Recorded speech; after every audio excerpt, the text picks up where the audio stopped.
We have some big news right now. According to The Atlantic, the Trump administration has given the order to incinerate nearly 500 metric tons of emergency food, enough to feed about 1.5 million children for a week around the world, instead of handing it out to people who need it. The food, which was typically allotted for children in Afghanistan and Pakistan, will now be turned into ash, according to The Atlantic. The food is specifically $800,000 worth of high-energy biscuits that were purchased by USAID during the end of the Biden administration. These biscuits are, according to The Atlantic, used in scenarios where people have lost their homes in a natural disaster or fled a war, faster than aid groups could set up kitchens to receive them. They were stored in a Dubai warehouse intended to go to the children this year. But now the Trump administration has ordered that this food be incinerated, turned into literal ash, instead of being handed out to the children that need it.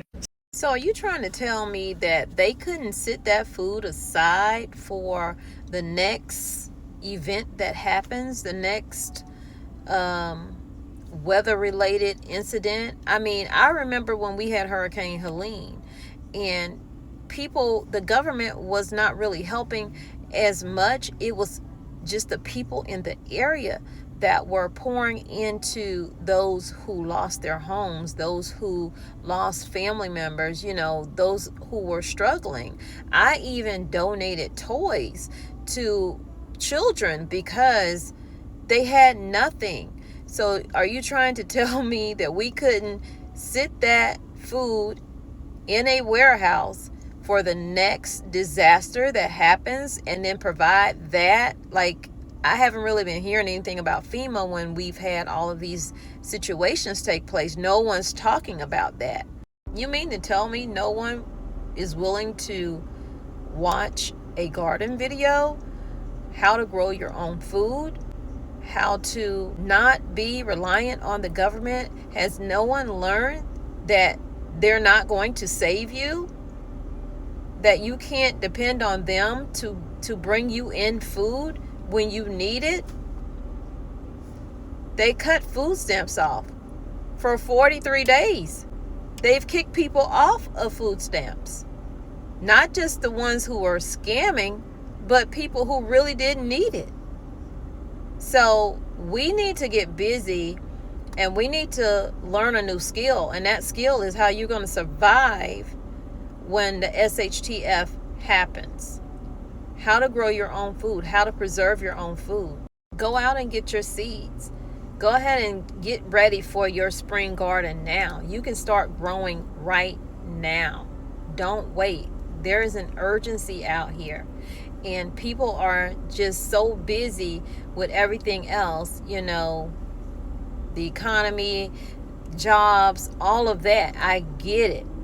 But when you don't have that job and that economy continues to tank, you need to have some food to feed your family.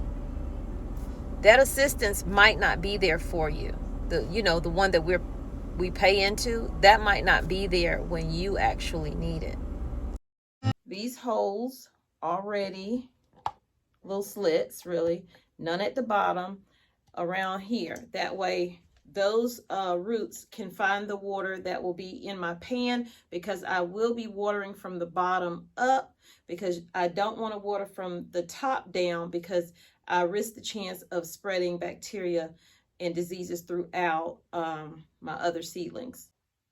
Not quite sure how many cups that is, but it's a lot. So all I'm doing is this is going along and just clipping the side like that. You see that little slit there? Get our seedlings and start transplanting. Is me uppotting my lemon cucumbers, my Big Daddy tomatoes, and a couple of squash plants. The soil in here, right here. Just gonna work it loose. I'm gonna do it over here, so if I lose any soil, it'll be okay. You're just gonna go ahead and put it on in there. Potting if you haven't already gotten a true leaf yet.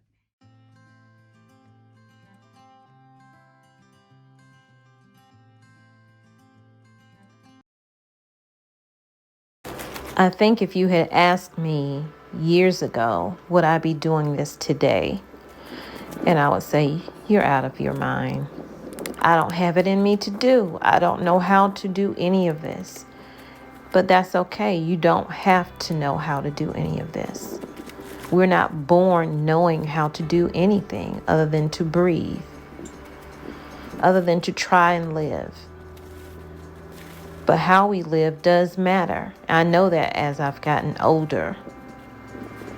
And so in doing this, it brings me peace. Yes, it's tiring. My body aches and it hurts because of the lupus and fibromyalgia and arthritis. I know at the end of the day why I'm doing it and who I'm doing it for.